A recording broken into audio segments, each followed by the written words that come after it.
नाज़रीन, अवामी न्यूज़ में ख़बरनि जो सिलसिलो जारी है। इन वक़्तु असीं तव्हांखे पीर जे ॻोठ में ख़बर ॾींदा हलूं त पीर जे ॻोठ में पेट्रोल जी महांगी थियण खां पोइ अवाम जा ॿई हथ मथे ते अची विया आहिनि। इन हवाले खां वधीक तफ़सील ॿुधाए रहियो आहे नौमान अली पंहिंजी रिपोर्ट में। नाज़रीन, जीअं त पूरे मुल्क जी पीर जे ॻोठ में बि वफ़ा हुकूमत पारां किरायल पेट्रोलियम बम सां पीर जे ॻोठ जो आवाम सख़्तु मुतासिर थियो आहे। हिते आयल पेट्रोल भराईंदड़नि माण्हुनि सां ॻाल्हि ॿोल कंदासीं त हुननि जो छा चवणु आहे। असांजा ॿार बच्चा बि गिरवी करे छॾिया न, पेट्रोल गाॾीअ में काॾां विझरायूं भाउ।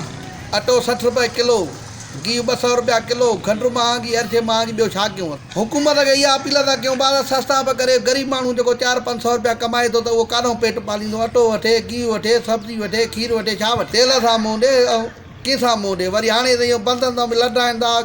ग़रीब माण्हू ॿारनि बचनि समेत काॾे वञनि, ॾियनि नथा त ॾुखाइनि त न नी। जेके पैसा लाइन चाण का जेके रुपया ला चाणे छॾनि, ग़रीब माण्हू काॾे वञे। 100-20 रुपया लीटर लॻो पियो आहे। चओ महिरबानी करे पेट्रोल सस्ता पे करे त अवाम जेको आहे कुझु थींदो। पेट्रोल गाॾी में विझणो आहे। अच्छा, घणे में लीटर मिले थो? त हे त 120 रुपया लीटर लॻो पियो आहे। गवर्नमेंट खे इहा अपील था कयूं त असांखे पेट्रोल सस्तो पियो वञे। जीअं पहिरियां 2017 में हुयो, ओड़े हिसाब सां 70-80 रुपया लीटर हूंदो, पोइ असांजे लाइ इलाही सहूलियत हूंदी। ऐं इहो चवणु आहे त पेट्रोल इलाही महांगो वियो आहे ऐं इलाही असांखे सहूलियत न आहिनि।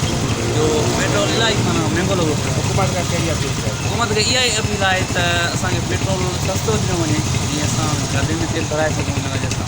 नाज़रीन, जीअं त पीर ॻोठ वासियुनि जा वीचार ॿुधा, हुननि जो चवणु त पेट्रोल इलाही महांगो हुजण करे असांखे सख़्तु तकलीफ़ आहे, सख़्तु मुश्किलातुनि खे मुंहुं ॾियूं पिया। असां हुकूमत खां इहा अपील था कयूं त असांखे पेट्रोल सस्ते जो रिलीफ ॾिनो वञे त जीअं असांजी मुश्किलातूं ऐं परेशानियूं जेके उहे दूर थी वञनि। कैमरामैन अवैस शेख सां गॾु नौमान, अवामी न्यूज़ HD पीर जो।